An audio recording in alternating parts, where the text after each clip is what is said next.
Diabetes ઉપર પણ કામ આપે, ડાયાબિટીસ કંટ્રોલમાં રાખે છે. કેન્સરની બીમારી થતી હોય કેન્સર આગળ ન વધવા દે, અને એમ પીવે તો કેન્સર પણ એને ન થાય. એમાં બહુ દાદા રોગ ઉપર કામ આપે છે. આ વિશે કોઈ જાણતા નથી, બાકી આયુર્વેદિકમાં કોઈ જાણતો હોય તો એના માટે આ બહુ ફાયદાકારક છે. કોઈ પણ ડોક્ટરને પણ પૂછી લેવાની છૂટી. આપણા રાજ્યમાં નથી દાદુ, આ બીજા રાજ્યોમાં થાય છે, ત્યાંથી એને મંગાવવું પડે છે.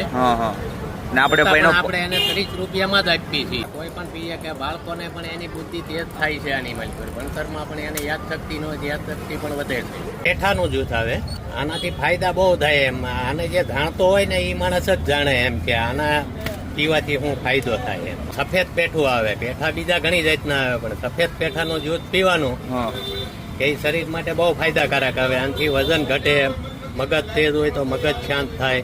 આનું જ્યુસ આમાં કોઈ એક ટીપું પાણી નાખવાનું આવતું નથી, આ એમને જ એનો પીવાનું આવે. થોડો ટાઈમમાં સવારે